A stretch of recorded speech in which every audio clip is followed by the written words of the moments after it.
prazer enorme estar aqui com vocês. Eu agradeço a honra do convite de poder debater com uma plateia desse nível questões que eu acho que são fundamentais para a gente compreender alguns dos dilemas e problemas que a economia e a sociedade brasileira passam. Quando eu conversava com o presidente um pouco antes, ele lembrava dessa passagem e eu me lembrei, disse a ele exatamente de algo semelhante que aconteceu comigo, porque eu tive o privilégio de trabalhar na implementação do primeiro Ministério de Ciência e Tecnologia sob a coordenação do saudoso ministro Renato Acher, talvez um dos melhores, talvez não, sem dúvida, um dos melhores brasileiros que eu já conheci, que pensava em país, pensava em Brasil, pensava em futuro. E, naquela época, uma das batalhas que se travava, né, em nível global e em nível nacional, era exatamente nos tornarmos capazes de fazer computador aqui dentro, né? Quer dizer, não só o computador, mas a indústria de periféricos inteira. Uma indústria que era protegida, não era só a indústria brasileira de capital nacional de computadores que era protegida, a IBM também era protegida, né? Quer dizer, tem que esquecer que a Volkswagen também era protegida. Infelizmente, a história que se conta um pouco é muito injusta com esse período da nossa história. Eu me lembrava de uma reunião oficial onde a gente recebeu, eu e outras pessoas do Ministério, superiores a mim, evidentemente, eu era secretário de Planejamento na época, uma missão norte-americana com parlamentares, inclusive. Né? E no almoço, um parlamentar do Partido Democrata norte-americano disse na mesa em que estávamos que os Estados Unidos jamais deixariam o Brasil desenvolver uma indústria de computadores, que nosso destino era outro. Né? Nossa inserção no quadro internacional era outra. Né? Isso me marcou muito pessoalmente, como brasileiro, ficou irritado. Né? A reação foi forte, pessoal e institucional, mas os fatos mostraram como as coisas caminharam. E também fui muito feliz, eu pude acompanhar a segunda parte da apresentação do professor Mourjão anterior, e eu tendo a seguir os passos que ele abriu. Quer dizer, a gente está num jogo global de interesses, né, e que muitas das vezes, na maior parte das vezes, esses interesses não são colocados lá como certas verdades científicas ou certos fatos inevitáveis, quando a situação é muito mais complexa. Eu estruturei um pouco a nossa discussão aqui em 5 tópicos. A ideia inicial é fazer uma ligação dessa questão com a crise, né? Eu acho que a gente vive numa crise global que é cheia de certos matizes, não dá para discutir como um todo, né? Mas eu acho que a forma como a economia internacional se estrutura nos últimos anos, além dos pontos que foram levantados anteriormente, né, ela aponta para certas questões que têm importância do ponto de vista tecnológico de forma significativa. Né. Posteriormente, brevemente, eu vou falar um pouco sobre o papel da tecnologia no desenvolvimento econômico brasileiro. A gente vai ter que afunilar para uma coisa muito específica. Né. A gente vai ter que afunilar para o papel das empresas transnacionais. Quer dizer, isso é um assunto que saiu da moda há um tempo para trás, mas por razões que eu espero que fiquem mais claras aqui, eu acho que a gente deveria voltar a colocá-la no centro da nossa agenda. Eu tenho um amigo falecido, professor comigo da Universidade Federal do Rio de Janeiro, que dizia que essa ideia de que as empresas são globais é um mito, porque todas elas têm um endereço, tem uma caixa postal, né? Quer dizer, uma boa parte delas ela está colocada num certo lugar, na Park Avenue, New York, etc., etc. Eu me lembro que quando foi criada a Organização Mundial de Comércio, né, a delegação oficial norte-americana, mais de 50% eram CEOs, né, das grandes empresas multinacionais norte-americanas. Então, o que tem como resultado da criação do OMC, a TRIPS, etc., é de preciso interesse dessas corporações, né, que são legítimas do ponto de vista da sociedade norte-americana, daquele país, não há nenhuma discussão sobre isso. Só que a gente tem que saber que isso existe.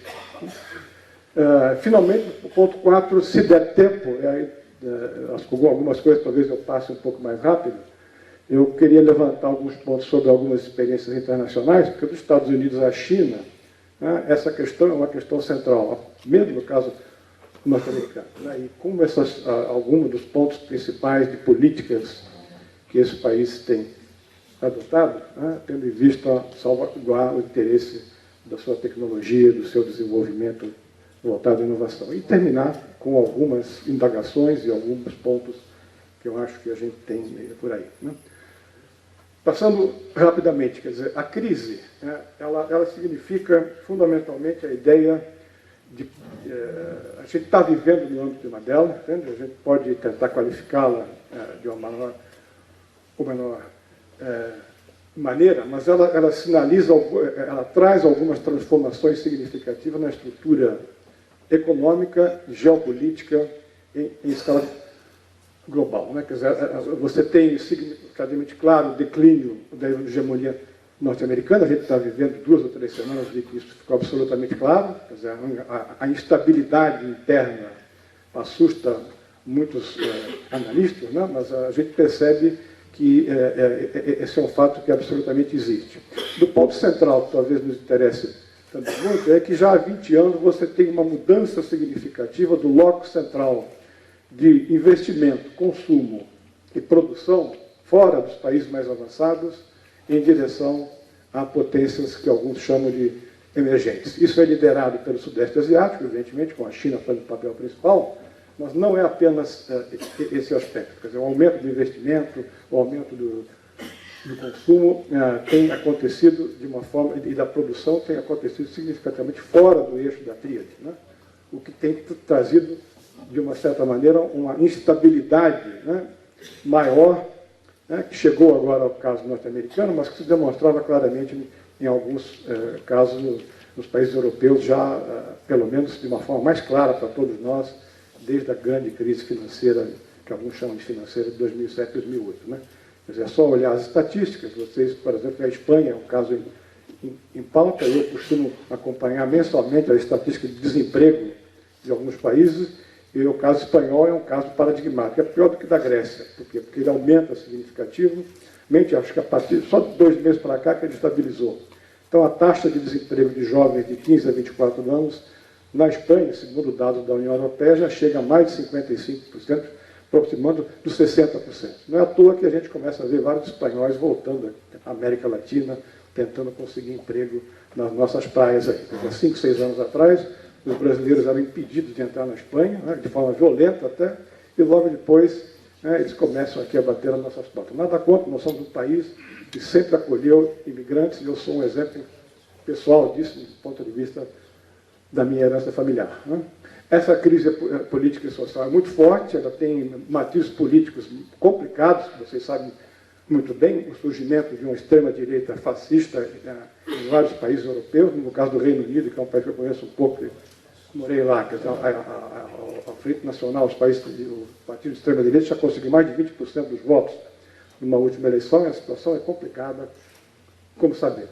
E, talvez, um ponto mais importante também, uma crise de coordenação global, né? Quer dizer, a ideia de que não se tem consenso sobre o que fazer com relação a ela, né? E, em vez de uma cooperação tentando se equacionar e seguir para frente, você tem cada vez mais uma rivalidade absolutamente complexa. No âmbito dessa crise, não vale a tempo discutir muito com vocês, a série de institucionalidades se colocam, e uma delas é a questão dos BRICS. Né? Não vamos ter tempo de discutir um pouco aqui, eu sou relativamente otimista, pelo menos o que aconteceu até agora com alguma das coisas dos BRICS, porque o pouco que ele avançou nesse curto espaço de tempo, ele tende a atacar a onça com vara curta. Né? Quer dizer, a ideia de você criar um banco dos BRICS é uma ideia fundamental, é importante politicamente, no meu modo de ver, né? E a ideia de você partir para uma discussão sobre a criação de uma moeda comum para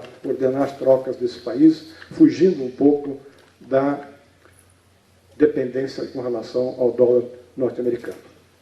Até porque o componente principal, né, dessa crise, né, a gente poderia passar de diversas maneiras, é o fato de que, se temos uma crise de superprodução em escala global, né, é do lado das finanças que a gente observa mais esse aspecto. Né? Quer dizer, dos anos 70 para cá, não é muito recente, sucessivos choques financeiros têm caracterizado a economia global. O que foi, de novo, o que aconteceu de novo em 2007, 2008, é o fato de que, pela primeira vez, esse choque financeiro atacou o centro, né, do sistema financeiro global, que é Wall Street, que é o mercado norte-americano.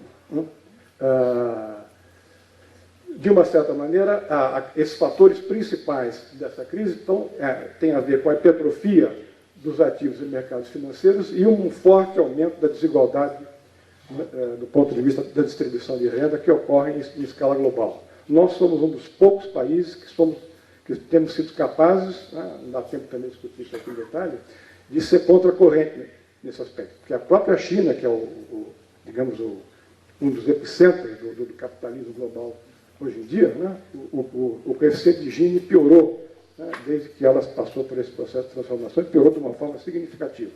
Qualquer outro país europeu, norte-americano, Estados Unidos, a desigualdade aumentou. Né? Ela aumentou, a participação da massa salarial no PIB diminuiu significativamente, né? E o valor dos mercados financeiros, que são essas duas tabelas que estão aqui, com relação à produção, estricto senso, né? ele se descola. Quer dizer, você está produzindo coisas de uma certa maneira com valor financeiro cada vez maior, o que explica esse escolamento e que talvez explique um pouco o surgimento de certas crises. Né?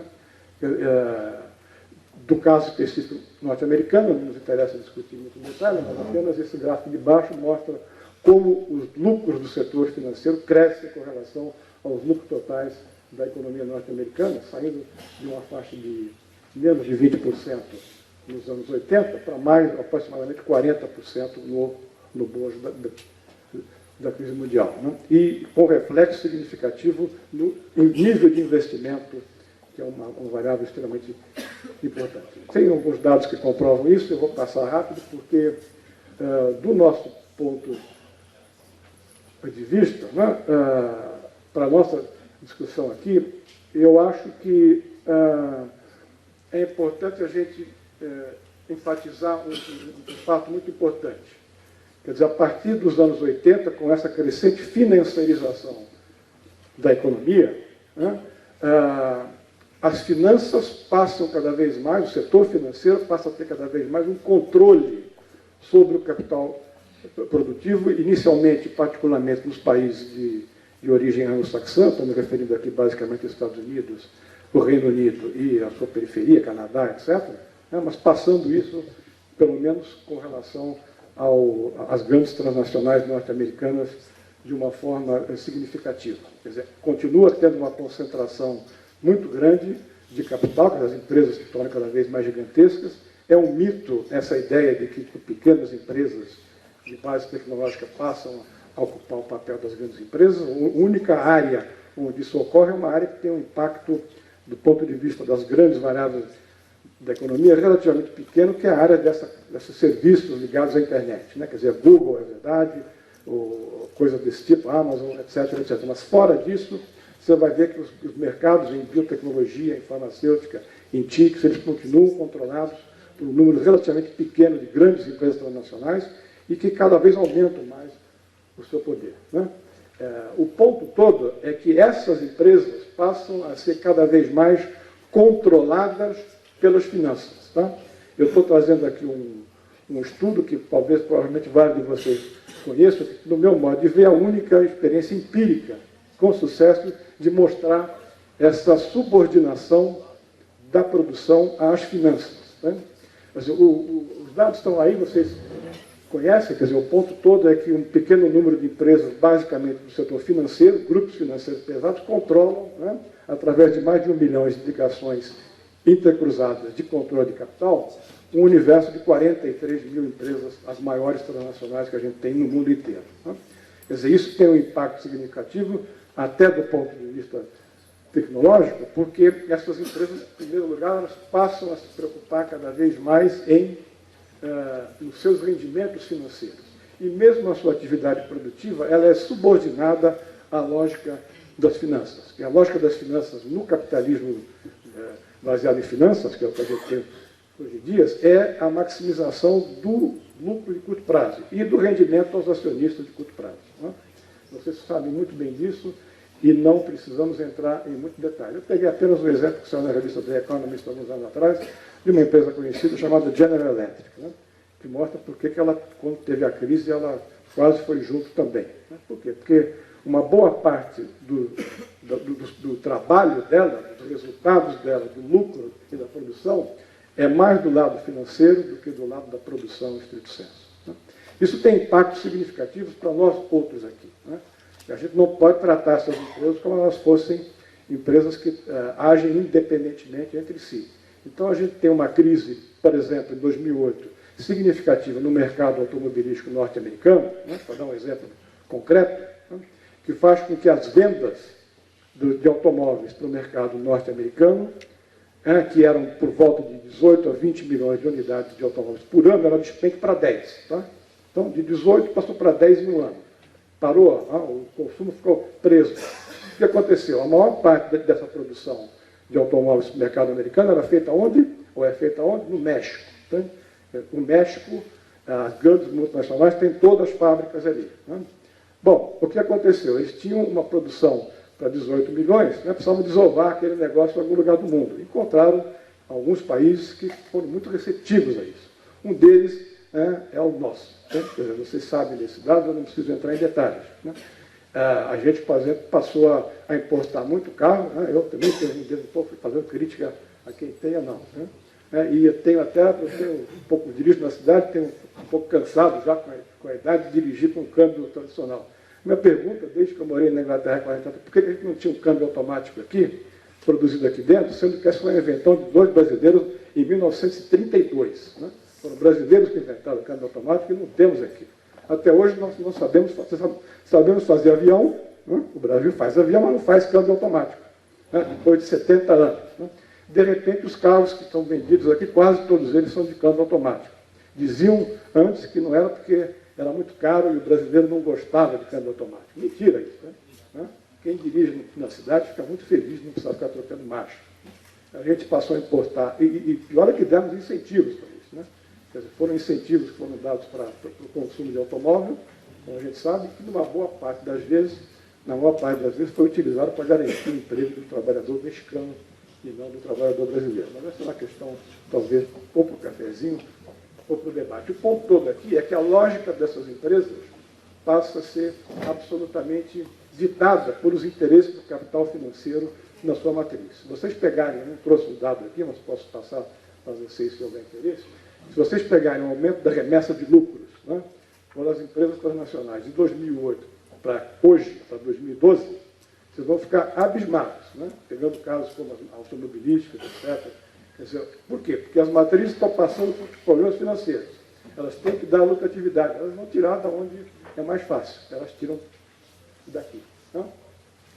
Bom, para fechar essa parte inicial, que está se entendendo um pouco mais do que eu imaginava, a gente tem que pensar que o mundo também, até por causa dessas razões que eu estava colocando aqui, né? Quer dizer, o fato de que as grandes empresas transnacionais passam a ser subjugadas à lógica do capital financeiro, elas passam por também uma crise de desenvolvimento tecnológico e de inovação. Né?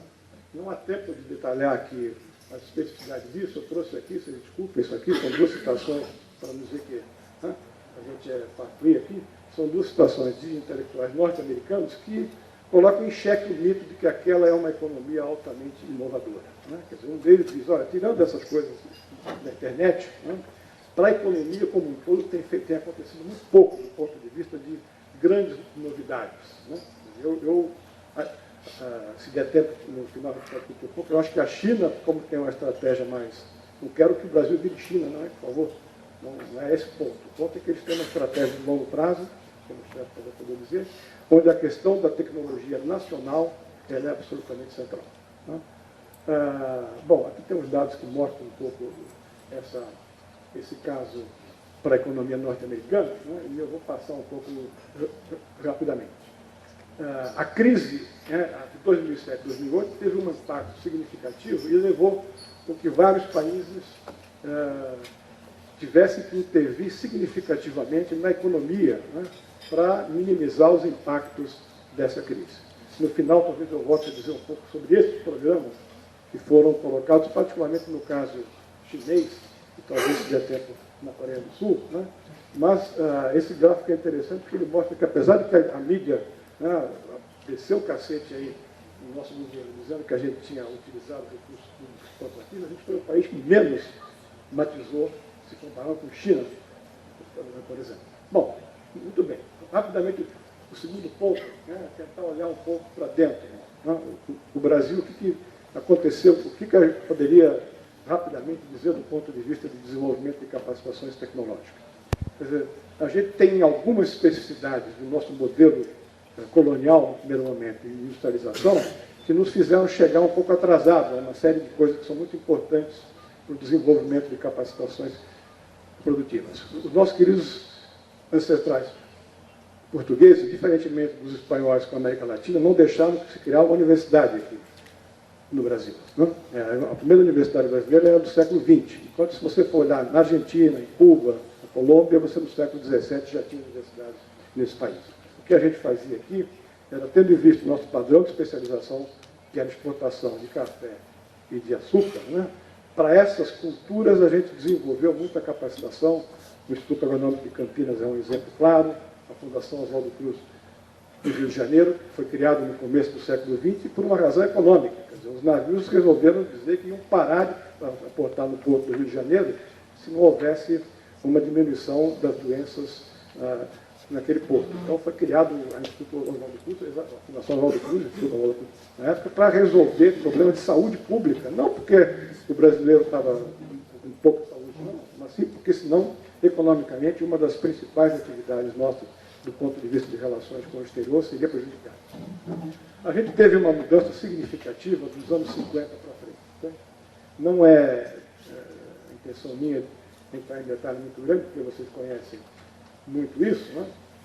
Mas a gente passou por um esforço enorme de criação de infraestrutura, no sentido de que, hoje em dia, a gente está muito mais adiantado do ponto de vista de capacitação científica e tecnológica do que qualquer outro país latino-americano. A gente começou mais tarde que eles, e hoje temos capacitações que eles não sonham. Né? Quer dizer, esse é um esforço brutal da sociedade brasileira que não pode ser minimizado, tendo em vista o pouco tempo que a gente fez para isso. Né? Mas a gente passou por novas disciplinaridades. Né?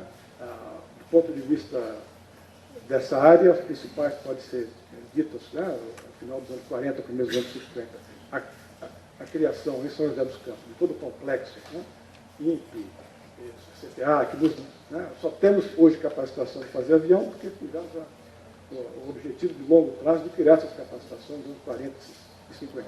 Aliás, o projeto vinha nos anos 30. A gente criou o CNPq, a gente criou outras disciplinaridades. Nos anos 50, o Archer me disse uma vez que havia uma intenção de vários deputados nacionalistas, digamos assim, do Fundo Nacional, de criar o Ministério da Ciência e Tecnologia, mas houve uma pressão de quem? De um país ao norte, né, que inviabilizou a criação de um ministério para dar conta da questão da ciência e tecnologia naquele momento. Né. A gente passou por uma industrialização que é muito conhecida, né, que eu vou falar sobre ela mais rapidamente, em que a questão tecnológica jogou um papel muito grande na discussão de como essa industrialização foi feita. Né?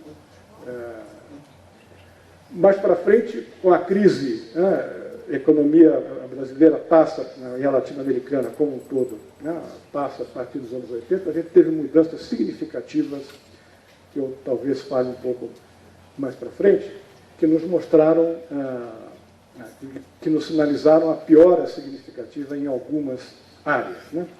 A mais clara, né, que talvez possa dar um dado para frente, é em telecomunicações. Quer dizer, eu me lembro, muito tempo atrás, né, a literatura internacional tem 2 livros clássicos sobre telecomunicações, um publicado pela professora Lynn Telka, que é uma canadense, e o outro pelo professor Mike Hobday, da Universidade de Sussex, na Inglaterra, que diziam, ambos textualmente, que as telecomunicações, do ponto de vista de capacitação tecnológica, a indústria de telecomunicações brasileira nos anos 70 era a mais avançada do mundo, fora os países da tríade. Nós estávamos na fronteira mundial e hoje estamos na luna, se a gente pudesse dizer assim. Essas mudanças foram complicadas e vamos falar um pouco dela um pouco mais para frente. Né? Quer dizer, a gente que criou uma série de funcionalidades, outra que vale a pena lembrar é a Embrapa, porque a Embrapa nos faz sair de um... Eu sou tão antigo que quando eu era garoto, ia na escola, se a minha professora estava doente, a minha mãe que comprava uma pera argentina, né? para que eu levasse para ela, porque ela estava doente. Então, maçã, pera, a gente importava da Argentina. A gente só sabia fazer café e cana-de-açúcar, porque era o que dava o dinheiro para quem vivia da exportação. Não sabíamos fazer nem maçã nem pera. Hoje em dia, vocês sabem muito bem, né, já foi objeto da nossa discussão aqui. Né? A questão é que essa transformação, né, a gente passa por uma transformação trazida pelo programa de substituição de importações, que também não é menosprezado. A gente saiu de uma economia agrária exportadora nos anos 50 para avançar um processo de industrialização que vem da década de 30, mas que toma caracteres especiais a partir dos anos 50, e que nos colocou entre os anos 60 e os anos 80 como um dos países, né, isso é uma tabela com dados da MIDA para o período de 65 a 80, a gente vê que estávamos, do ponto de vista do valor, crescimento do valor agregado na manufatura, né, a gente estava atrás apenas da Coreia do Sul e de Singapura. Né, era a terceira maior economia que se transformou através e a gente chega no final dos anos 70 com uma indústria relativamente completa, uma indústria da segunda revolução industrial relativamente completa.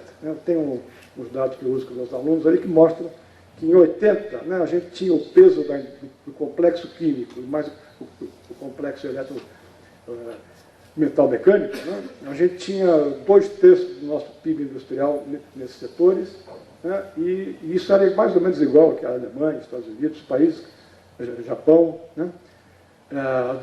Só que demos um azar, que era exatamente o momento da transformação que trazia as TICs para dentro do tecido industrial. Né? E a gente não foi capaz de endogeneizar na economia brasileira a capacitação produtiva e dar o peso das novas tecnologias de base microeletrônica.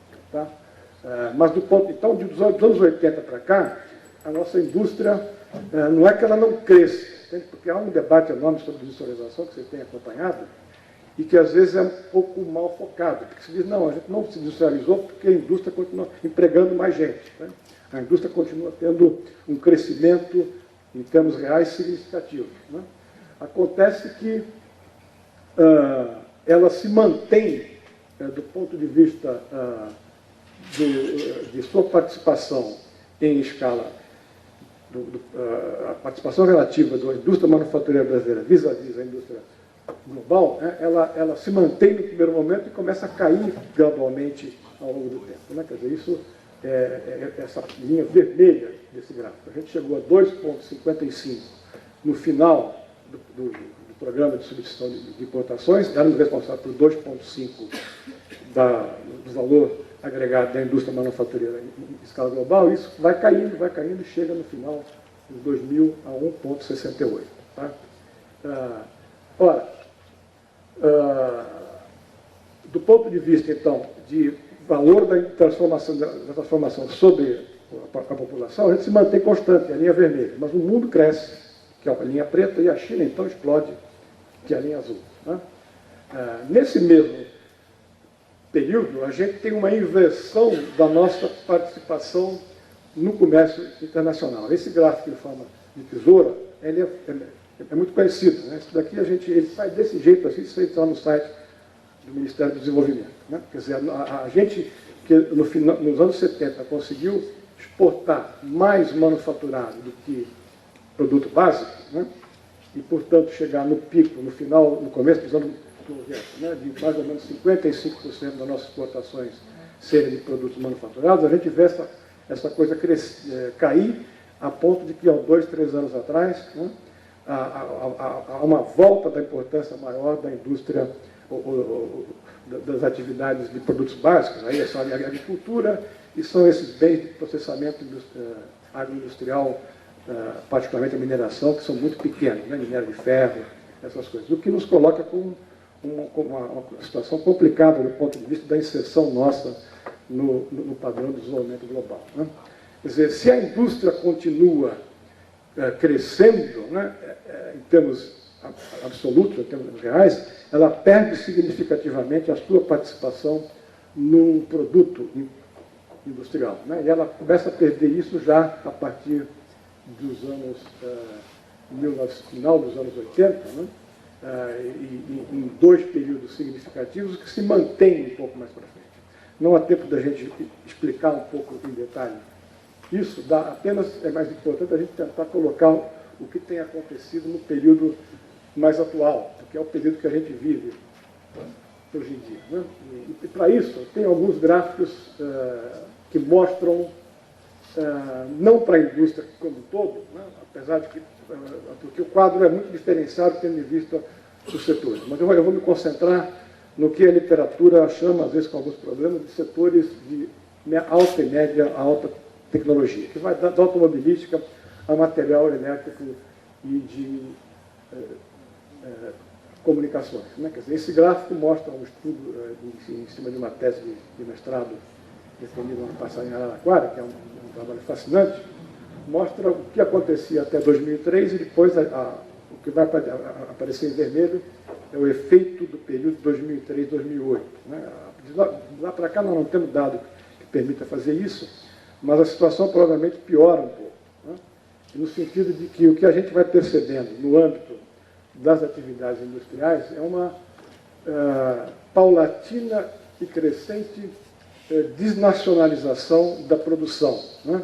Esse dado, que é uma variável muito utilizada em economia coeficiente da fermentação das exportações, ele é muito fraco, porque ele mede apenas o total das importações no chamado consumo aparente. Consumo aparente é a produção mais importações. Então, ele deixa de pegar importantes encadeamentos intraindustriais. Né? E até essa dissertação a gente não tinha esse trabalho. Né?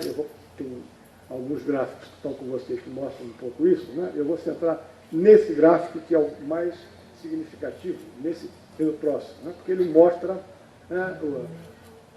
o coeficiente de importação se a gente colocar dentro, né, através de uma análise da matriz industriais, as coisas que são os insumos ao processo produtivo que são parcialmente importados. Porque aquele outro lado responde se um automóvel compra um produto, um pistão, uma caixa de câmbio, né?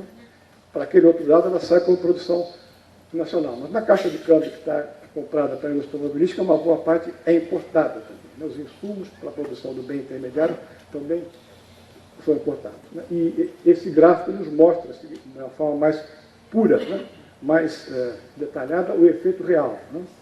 Pegando os dois exemplos mais complicados para nós, brasileiros, e particularmente para a discussão nossa aqui, que são essas 4 últimas linhas, você tem uma questão metodológica aqui do que é insumo comercializável e total.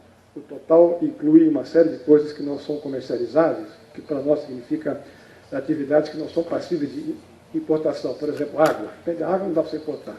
Então, por isso que o total é menor do que o de baixo. O que interessa de nós é o C. Né? Quer dizer, para máquinas e equipamentos de informática, 50% do valor da produção já era importado em 2003. Né? Em 2008, isso chegou a 70%. Né? Significa que apenas trabalho de... Esse nível é um nível próximo de uma indústria maquiladora, como a gente chama. A indústria maquiladora é o quê? É aquela indústria que importa tudo, você tem uma mão de obra local para fazer a fase final do processo produtivo, geralmente de baixa qualificação, que faz a montagem, e volta-se para fora para a exportação. Se houver tempo e interesse, a gente pode discutir em detalhe esse dado. O importante aqui é essa paulatina e brutal, né, desnacionalização, né, do coração de atividades produtivas que são extremamente importantes para a nova dinâmica. Se quisermos ter algum papel no mundo mais para frente, para um país como o nosso, eu não vejo possibilidade se não internalizarmos esse tipo de trabalho aqui. Porque é um trabalho qualificado, é uma capacitação qualificada, etc, etc. Né?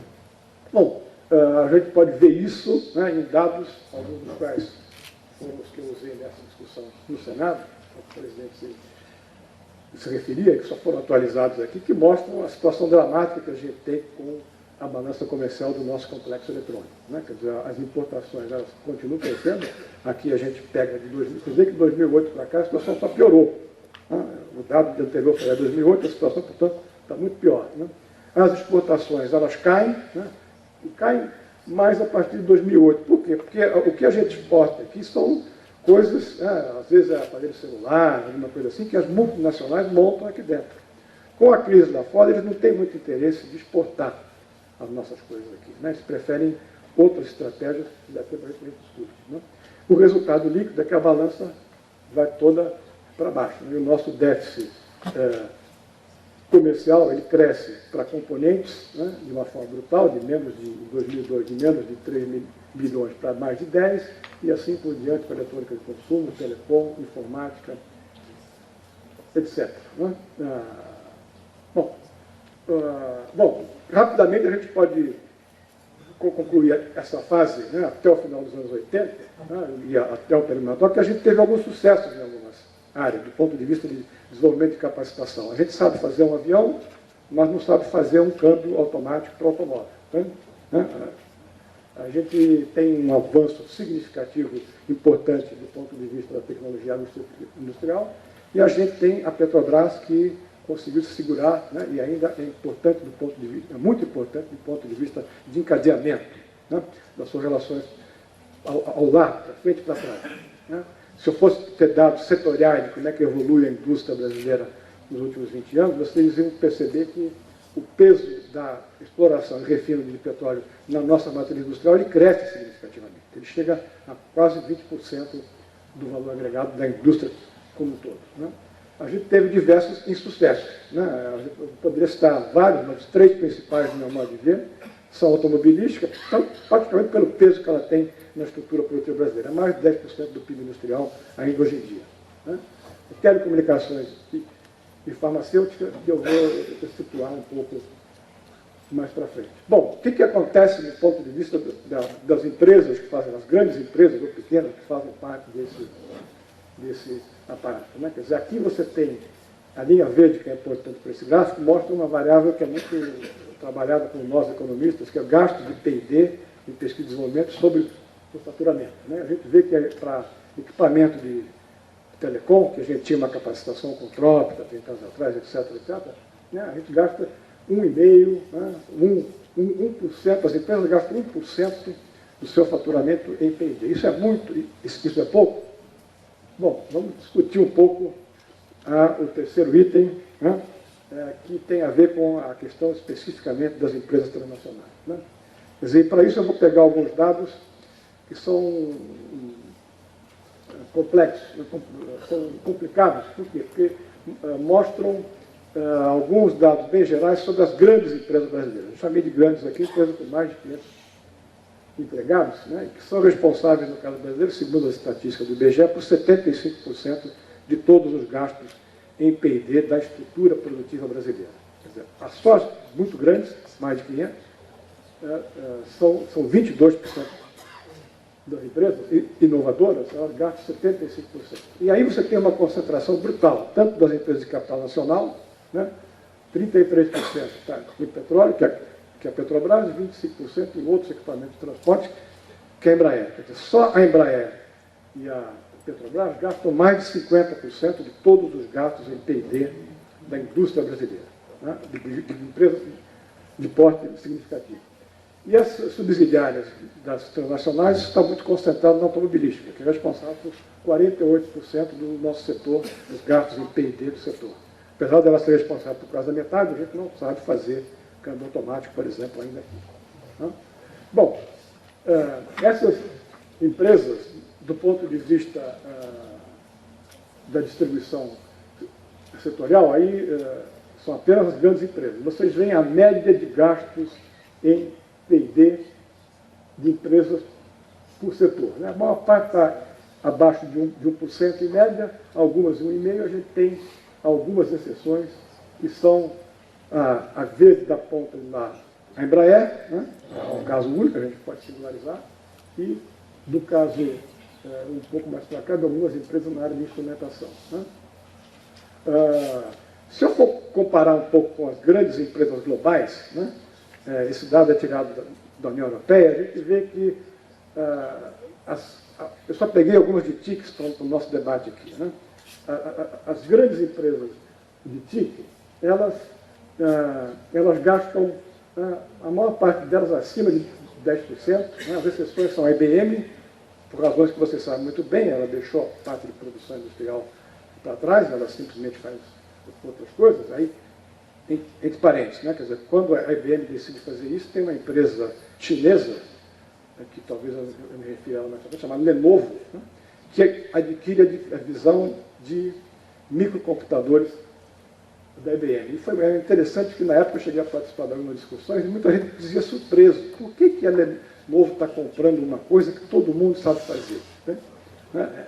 Todo mundo sabe fazer o quê, Carapaz? Né? Quer dizer, todo mundo sabe fazer, a razão pela qual a Lenovo compra é uma razão de ordem estratégica, onde, em primeiro lugar, ela vai aprender tecnologia de fabricação, que ela não sabia fazer na China. A Lenovo é uma empresa que saiu da universidade, ela é muito ligada ao complexo industrial militar chinês, né? E ela hoje em dia é uma das principais empresas globais. Quer dizer, a gente dizia há 30 anos atrás que não precisávamos fazer microcomputadores aqui porque era reinventar a roda, né? Os chineses, 20 anos depois, foram reinventar a roda. Por quê? Porque isso você aprende a fazer, né? Quer dizer, é bem fácil de você explicar isso para engenheiros. Para eu e outros economistas é muito mais difícil, porque os economistas não têm a noção do que é o chão de fábrica, do que é a atividade do dia a dia, do que é a atividade de produção e tudo certo, né? Aí vocês podem ver, então, essa tendência. Vocês vão ver uma chinesa chamada Huawei, que já faz parte de uma grande empresa chinesa, conhecida de nós aqui, que está entrando no nosso quintal também, né? E que mostrou que é possível você penetrar esse mundo, esse clube de gente grande, né, se você tiver uma política bem estruturada, né? A gente pega outras empresas, eu fiz uma seleção de outras empresas das 1.500 e a gente vai ver muito pouca brasileira, né? Mas a gente tem uma brasileira importante que vocês conhecem bem, talvez a única que sobrou, né? Aquela última que está ali, que é a TOTS, né? Ela gasta mais de 10% das vendas, ela está em 997, né, das empresas que mais gastam em P&D do mundo. É a única brasileira, junto com Petrobras, com Embraer, né? Tem mais uma ou duas ali que eu não coloquei. Essa tendência da economia brasileira, das empresas daqui de investir muito pouco, ela sinaliza que o que elas fazem aqui é muito pouco do ponto de vista tecnológico. Isso tem sucesso, né? Eu vou finalizar aqui com um exercício fascinante que a gente foi capaz de fazer, olhando microdados há uns anos atrás, que eu consegui para 2005, né? Que mostra um pouco a relação, lá de cá, P&D por empregado, são pares de empresas. Quer dizer, você tem uma empresa multinacional, a matriz, Volkswagen, né? E a sua representante aqui no Brasil, Volkswagen do Brasil. Então, são absolutamente comparáveis. Por quê? Porque trata-se das mesmas empresas, né? A linha verde é quanto que a empresa multinacional gasta na média mundial, né? Não está por empresa, está por setor, mas a gente vai ver claramente essa distribuição. Isso passa para todos os setores, né? Quando chega para a peça, para automóvel, por exemplo, né? Gasta-se P&D por empregado mais de 18 mil reais, a gente fez uma taxa de câmbio, enquanto que aqui se gasta muito menos, né? Ali a gente tem a receita líquida de vendas por empregado, e mostra simplesmente que eles vendem muito bem aqui, né? A receita líquida de venda por empregado é quase igual à da matriz, mas gastam muito pouco em tecnologia, se comparado com a importância do nosso enquanto o mercado interno, né? Isso daqui é para outros tipos de atividades, aquelas lá são para indústrias mais tradicionais, isso aqui é para as nossas indústrias aqui, são as TICs, né? Instrumentação, automobilística, farmacêutica, você vê que farmacêutica a disparidade como é grande, né? Produtos químicos, informática, equipamento elétrico, etc. E a receita líquida de vendas, em alguns casos, né, a gente está praticamente empatado, né?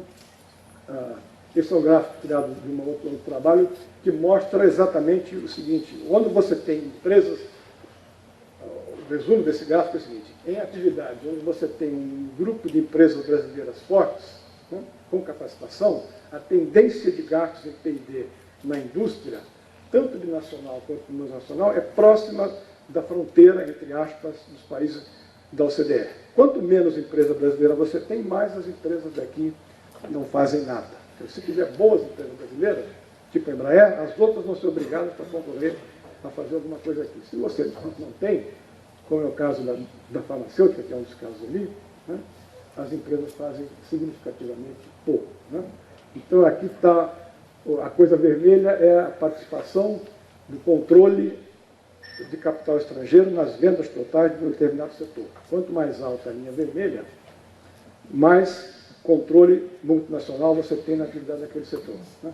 E azul é o que a gente chamou de esforço tecnológico relativo. Quer dizer, quanto mais próximo de um, a gente está perto da média global. Né? Quer dizer, há uma questão importante de controle de capital, e esse é o recado que eu quero fazer aqui. Né? Eu não sei como é que está o tempo, né? Nós já estamos um pouco adiantados. Eu vou passar rapidamente por essa parte. Né? Por quê? Porque ela nos daria apenas um argumento para mostrar a importância do papel do Estado. Quer dizer, o ponto inicial, como pegar no caso norte-americano. Os Estados Unidos, por exemplo, que se diz como um país totalmente aberto, quer dizer, o presidente da República tem o poder de veto sobre toda a compra de empresa norte-americana por empresas estrangeiras. Né? Esse poder de veto tem sido usado, né? Mais recentemente, várias vezes, ele foi usado para áreas sensitivas ligadas à segurança nacional, em toda a área, e particularmente contra a tentativa de aquisição por parte de empresas chinesas. Né? Isso é facilmente demonstrável e exemplo que a gente pode discutir com vocês depois. Né? Chegou-se ao ponto de que a empresa, foi feita uma audiência pública no Senado norte-americano, e empresas como Huawei e a ZTE estão praticamente impedidas de vender no mercado norte-americano porque elas foram consideradas como sendo ligadas ao Partido Comunista Chinês. Né? Quer dizer, então, uma questão de segurança nacional. Quer dizer, a ZTE e a Huawei praticamente não podem vender dentro dos Estados Unidos. Não estou dizendo nem instalar fábricas. Né? Em paralelo a isso, você tem toda uma história de desenvolvimento tecnológico, de intervenção do Estado que vem do pós-guerra, centrada, mas não apenas, mas principalmente no complexo industrial militar, né, que fazem com que a grande maioria das inovações e das tecnologias desenvolvidas ali são feitas através da intervenção direta do Estado. Né. Se vocês não acreditarem em mim, a gente discute depois, mas não vou ter tempo de provar isso. Né. Mas é facilmente provar. Isso aqui é tirado de um livro, né, que mostra que as principais inovações, eu estou falando em biotecnologia farmacêutica, toda a indústria farmacêutica norte-americana é dependente do enorme esforço de pesquisa, tá, via o National Institutes of Health, e no sentido, e mais ainda, que foi possível e passível de ser passado por controle das empresas via uma liberalização das formas de patenteamento que foram feitas dentro daquele país. Né? Bom, há uma série de estudos que mostram que o Vale do Silício não teria existido, não existe, não, vamos fazer o Vale do Silício no Brasil. Eu também quero fazer o Vale do Silício no Brasil, desde que você traga o Departamento de Defesa norte-americano junto, porque o que explica o Vale do Silício nos Estados Unidos não é o calor e o sol da Califórnia, né, e nem alguma coisa inerente ao DNA dos norte-americanos daquela região. O que explica é que o Estado norte-americano, via complexo industrial militar, bancou o surgimento de 3 ou 4 indústrias. Né? O mais importante são os circuitos integrados, estão aí. Né? Essa tabela mostra que nos anos 50, todos os projetos empresariais norte-americanos, inclusive da IBM, está colocado aí, para a construção de computadores, foram bancados 100%, né, por aquilo que está naquela coluna chamada, desculpe deixar em inglês, Source of Fund, que ou é Army, ou é Navy, né, ou é as duas juntas, né, ou Air Force. É um dos três. Quer dizer, ali a construção de uma indústria de computadores norte-americana é uma construção geopolítica e que foi colocada no sentido de um contexto de uma corrida militar com a União Soviética, a antiga União Soviética, nos anos 50. Não vem me dizer que é empreendedorismo norte-americano. Né?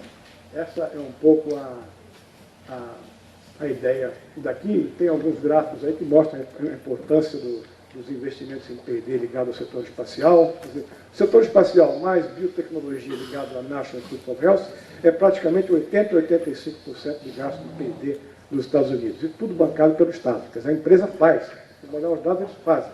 Né? Mas o que eles fazem não seria nada se não fosse isso que está colocado aqui. Tá? Eu poderia falar da Rússia, Índia, China, com muito detalhe, porque a gente está terminando, depois eu terei imenso prazer de enviar uma foto para vocês, a edição de 5 livros sobre a inovação nos BRICS. Né? Depois eu pego o seu endereço, então, com prazer, vamos enviar uma cópia desses 5 livros, onde a gente discutiu muito as estratégias de cada um desses países. Né? E aí ficou um pouco claro que você tem Brasil e África do Sul com uma estratégia um pouco ingênua, digamos assim, para dar conta dessa questão da tecnologia.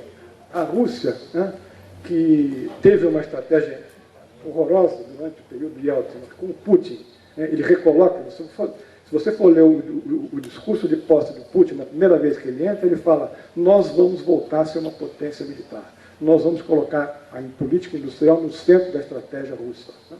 E isso ele tem feito, o governo russo tem feito de uma forma significativa, apesar de que continuam com uma dependência significativa de todo o complexo de petróleo e de gás e de energia. Mas eles têm usado a área de defesa como sendo, né, o elemento. Isso acontece na Índia também. Entende? A Índia continua tendo pouca gente sabe disso, né, mais de 150 empresas estatais. Né? Ela tem empresas, todas as principais empresas não de software, né, mas de tecnologia, TICs, né, elas estão todas ligadas a 3 ou 4 ministérios, são públicas, chamam de Navratnas. Né? Navratnas são as joias do Rajá. Então, são as joias, são empresas estatais. Na área de TICs, elas estão ligadas ao Ministério da Defesa, fazendo armamentos e também circuito integrado, por exemplo. Né? E, havendo interesse, eu posso mandar uns 2 ou 3 textos para vocês que mostram a importância disso. Né? A gente percebe claramente como isso ocorre a partir de Putin, com o aumento dos gastos em P&D, em pesquisa e desenvolvimento tecnológico no setor militar daquele país. Né? A China, né, eu tenho muita coisa para falar aqui, a China é muito conhecida, eu talvez não vou falar muito dela, os detalhes estão aí, eu vou falar 2 ou 3 coisas só. Em primeiro lugar, é uma pergunta que eu me faço como pesquisador já há algum tempo: o que são as empresas privadas chinesas? As grandes não têm nada de privado. As grandes empresas chinesas são direto ou indiretamente ligadas ao governo chinês, né, e também, particularmente, ao próprio Partido Comunista Chinês.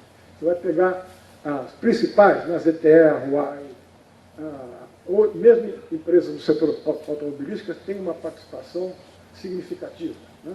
Elas saem com uma participação enorme. Então, elas começam a montar centros de P&D no exterior, etc., etc., a Lenovo, no caso específico.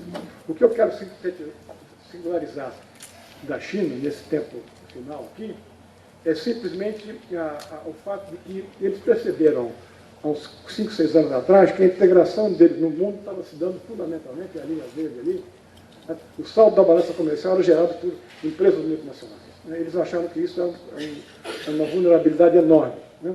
E houve uma mudança significativa, que eu acho que é importante para a discussão do caso brasileiro, né? Que é o fato de que eles perceberam que o mercado interno estava tendo um efeito significativo na dinâmica econômica, né? E montaram um programa que eles chamam de Indigenous Innovation, a tradução para o inglês, que é tecnologia voltada para o mercado interno. Tá?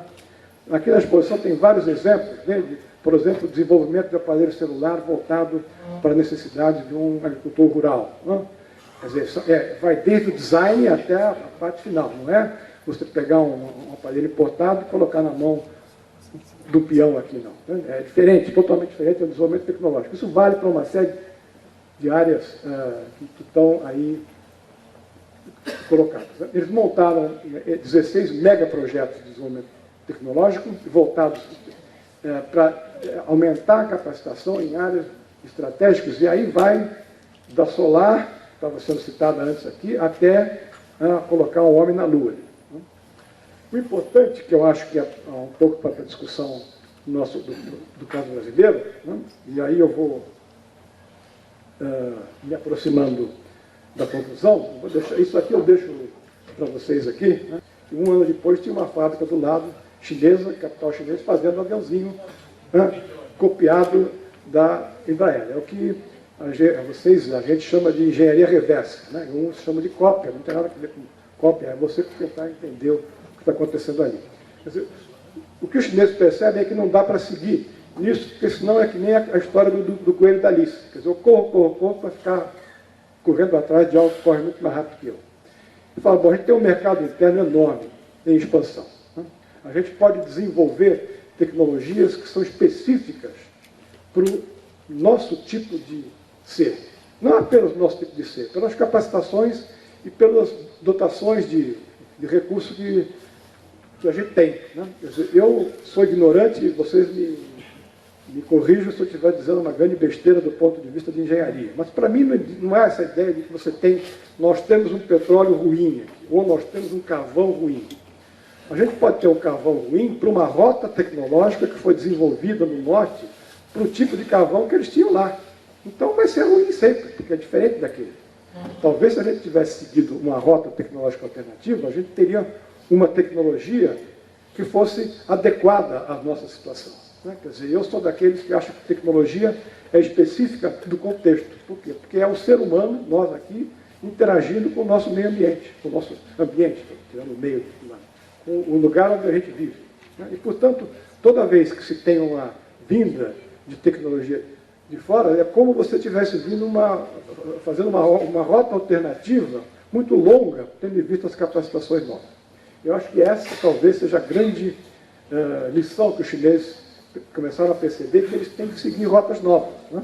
E eles estão fazendo isso para tudo, da eólica, volto a dizer, até para pegar o homem na Lua. E é interessante que, aí volta a um gráfico anterior, caminhando para o fim, né? Pelo fato de que no bojo da crise de 2008, vários países, volto a dizer, lançaram uma série de pacotes de apoio à crise, né? E alguns países, a China em particular, mas a Coreia também fez isso, uma parte significativa desse pacote não foi para estimular o consumo. Quer dizer, o nosso pacote foi pequeno, mas ele basicamente pensou em estimular o consumo. Então, vamos sair da crise vendendo mais carros. Né? Então, as cidades nossas estão, acho que até a sua Maceió lá, né? Eu tive em Recife uma banca de tese um mês atrás, quase perdi o avião, porque demorei 1h30 da Universidade de Pernambuco até o aeroporto, e quem conhece lá sabe que é muito perto. Então, a gente colocou automóveis mexicanos nas nossas ruas, né? Com uma tecnologia que não tem nada a ver com a nossa. Por quê? Porque o nosso pacote de estímulo à crise foi para o consumo. Os chineses e os coreanos, por exemplo, fizeram um pacote de estímulo à crise para o investimento e para a tecnologia. Né? Eu coloquei verde aqui um pouco do ponto de vista de provocação, porque nesse componente verde, por exemplo, está todo o investimento em energia elétrica, né? Não é o verde tradicional, é as coisas que os chineses acham que é importante. Aí está todo o desenvolvimento de transporte, né? Enquanto a gente discute aqui se vamos fazer uma São Paulo, Rio Campinas, um trem bala, né? Eu tive no seminário perto de não em Pequim, perto de, como é que chama? Não, a outra grande cidade deles, a maior cidade chinesa. Não, Xangai, né? Uma cidade que ficava a 150 quilômetros de Xangai. Eu perguntei se tinha qual era o transporte que tinha de trem. O cara falou, tem trem-bala. Eu falei, um por dia? Não, tem um por hora.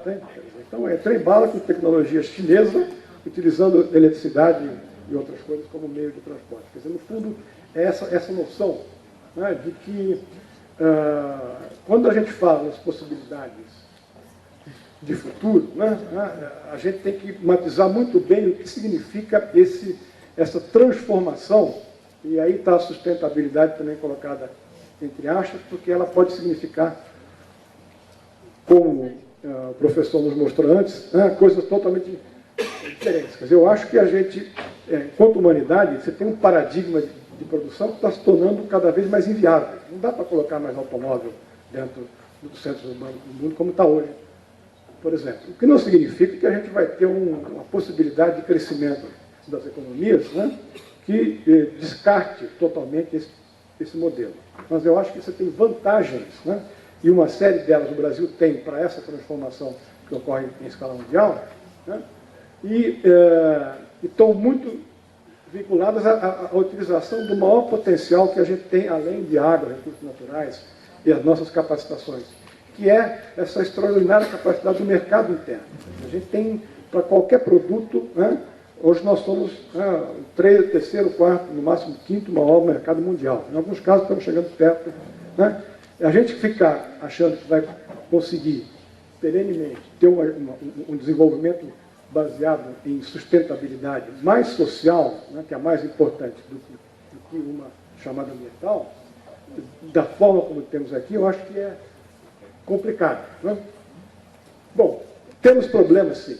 Alguns já foram levantados, eu acho que esses problemas geopolíticos são absolutamente fundamentais. Né? A sinalização dos BRICS me parece um pouco importante nesse aspecto, né? E o fato de que a crise cutucando eles lá, as agendas vão ficando cada vez mais complicadas para nós, como foi mostrado na palestra anterior, do ponto de vista geopolítico. A gente tem problemas internos também, porque não somos capazes até agora, né, de fazer como os chineses e outros países, de ter um projeto de país para frente. Se a gente quer continuar sendo o que está, que queremos continuar importando quase que 100% de computadores, de outras coisas, ou vamos querer ter um papel mais ativo nessa revolução que vem. O outro é que aqui e no mundo o capital financeiro não está morto.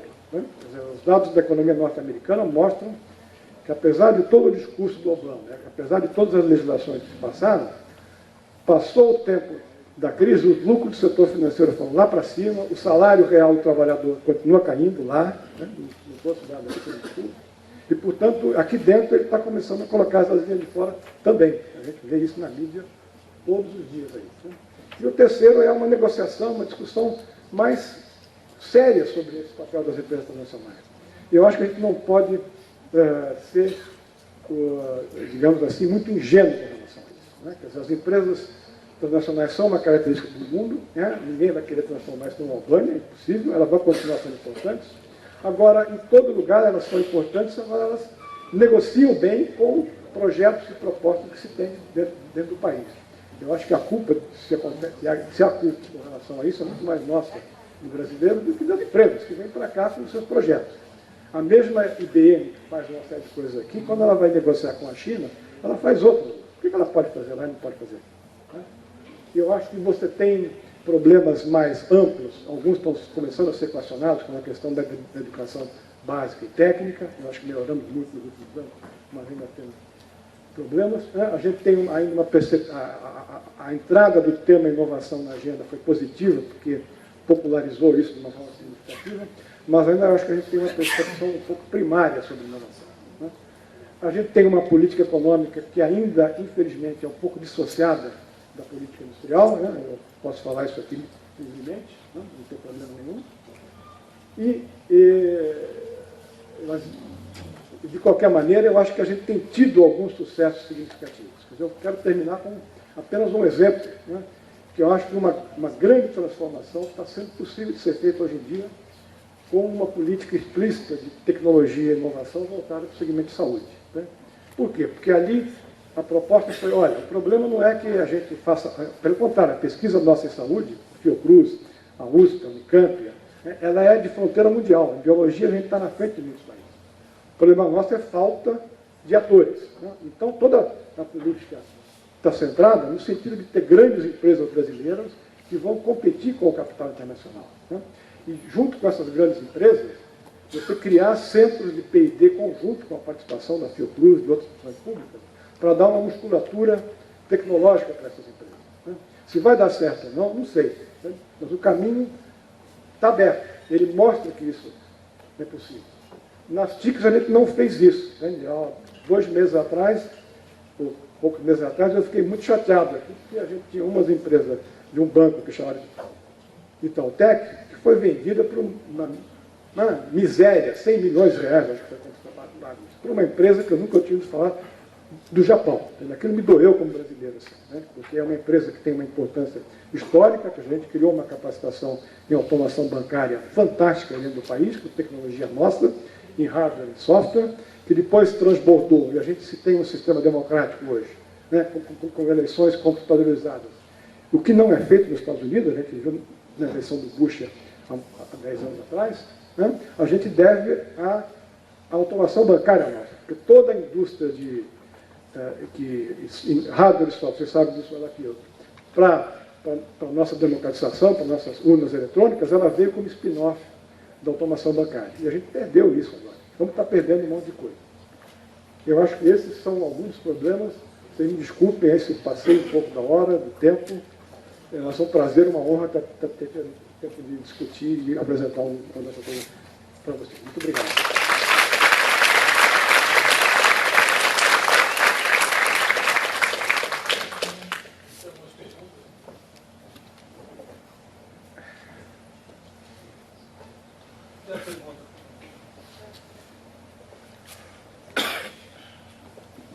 Gostaria que o professor desse um exemplo claro na questão das usinas de álcool que nós estamos perdendo.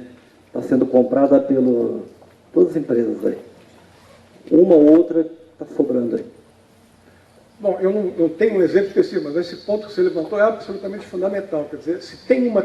Eu passei muito rápido aqui, mas se tem uma tecnologia que a gente foi pioneiro em escala mundial, né? Quer dizer, antes da Revolução Industrial, no Brasil já se fazia máquina para moer cana. Né?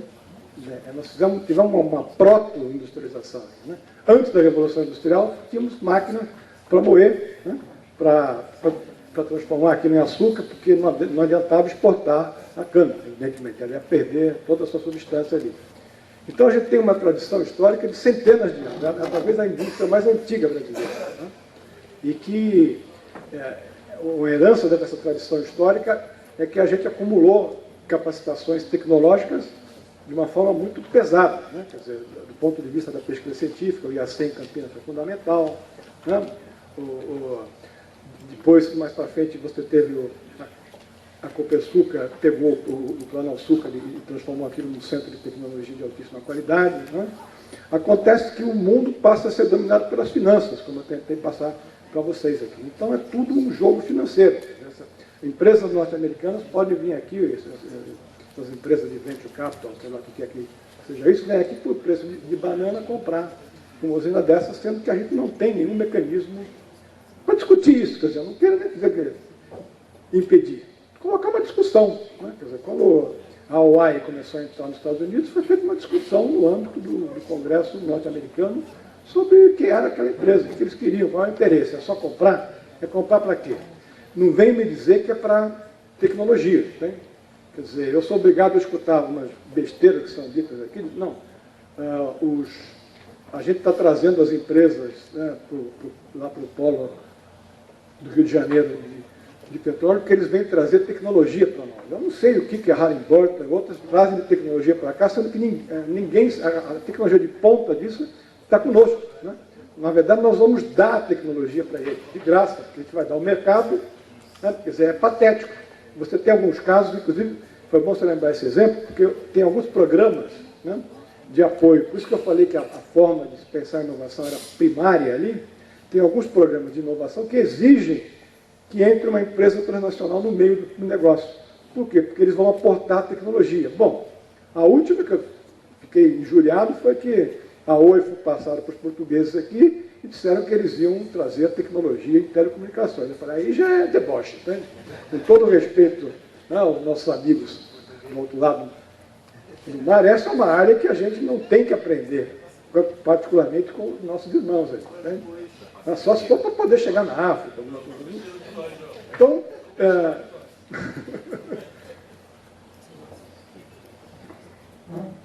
Professor, eu só queria saber a respeito da indústria têxtil chinesa e brasileira, porque o pessoal fala muito aí, o Brasil sempre reclamando da China, está diminuindo o parque têxtil no Brasil e transferindo para a China. Bom, o que tem, você tem, isso é parte, tem dois pedaços na resposta a isso. Uma é a ida, né, do centro da produção mundial para o Sudeste Asiático, a China em particular, ele foi caracterizado por uma série de coisas. Nesse tipo de indústria que você está falando, né, em todas elas você teve quer dizer, o papel do Estado chinês na absorção dessa capacitação produtiva e no desenvolvimento de capacitações tecnológicas foi absolutamente fundamental. Né? protegendo a produção interna e viabilizando a busca de certas eficiências. Né? Quer dizer, eu não sei em detalhe o caso da Têxtil Estrito Senso, mas eu vou contar um caso que eu sei que é parte do mesmo complexo industrial, que é calçados. Tá? Quer dizer, calçados a gente tinha até poucos anos atrás, no Vale do Sino, lá no Rio Grande do Sul, uma produção enorme. Né? Quer dizer, teve um período que os chineses entraram, aí as fábricas do Rio Grande do Sul se moveram para o Nordeste, mas eles seguiram sempre tendo uma estratégia do quê? De tentar se especializar em calçado de digamos assim, baixo preço, né? Para o mercado de baixa e média renda nos países mais avançados. Calçado que vendia por 7, 8 dólares, onde o diferencial na competitividade era dado por duas coisas. Uma, baixo salário pago ao trabalhador que faz a montagem. E outra, numa tremenda capacidade de produção, né? Não de tecnologia, mas de produção. Né? Os nossos engenheiros e técnicos voltados à produção de calçados tinham um nível de competência, segundo alguns estudos que eu conheço, que era maior do que a fronteira mundial, que eram os italianos. Né? Estavam lá na frente. O que os chineses fizeram? Né? Eles começaram a vir para o Brasil levar os técnicos brasileiros para lá, pagando um pouquinho mais do que se pagava aqui, dando condições de trabalho. Então, hoje em dia, você tem cidades na China que fazem calçados, onde a comida tradicional é o churrasco de picanha que a gente estava falando aqui. Por quê? Porque tem mais de 20 mil brasileiros, uma parte de gaúchos, trabalhando para empresas chinesas. As empresas brasileiras, vendo esse fato, se mudaram para a China também. Então, elas estão passando a empregar também chineses lá, né, para continuar tendo o seu padrão de concorrência. A gente não avançou do ponto de vista de capacitação tecnológica, né? Podíamos estar fazendo calçado para vender por 200 dólares, né? Com marca, com design, né? Com couro melhor. O esdrúxulo ali é o seguinte, você exportava o couro bom, importava um couro vagabundo para fazer um calçado de baixa qualidade. A turma de couro do Rio Grande do Sul não conversava com a turma de calçados. Porque não, é muito caro, isso. Quer dizer, ali, nitidamente, do meu ponto de vista, é uma falha sistêmica de uma política industrial que pensa, olha, o importante é produzir aqui dentro. Vamos melhorar. Os chineses fizeram isso, eles começaram produzindo calçado de baixa qualidade, televisão de baixa qualidade. O que os japoneses, aliás, fizeram há 30 anos atrás. Eu sou daqueles antigos assim que a gente escutar o jogo do Palmeiras no rádio, né? Com os pica aqui, um rádiozinho desse tamanhinho assim, né? Que era japonês pequenininho e era meio que vagabundo. Assim. E depois os chineses deram um salto. Os chineses foi a mesma coisa. A gente não foi capaz, não tem sido capaz de fazer essa transição. Né? E aí você pode falar em texto, você pode falar em qualquer área. Né? Mas em todas elas a questão é tecnologia não de produção, que a gente continua muito bem, mas é uma tecnologia para o desenvolvimento de produtos novos, de ocupar nichos mais avançados, de pegar, por exemplo, no caso de calçados, vender coisas que tenham design, que tenham uma incorporação de Brasil dentro dela. Né?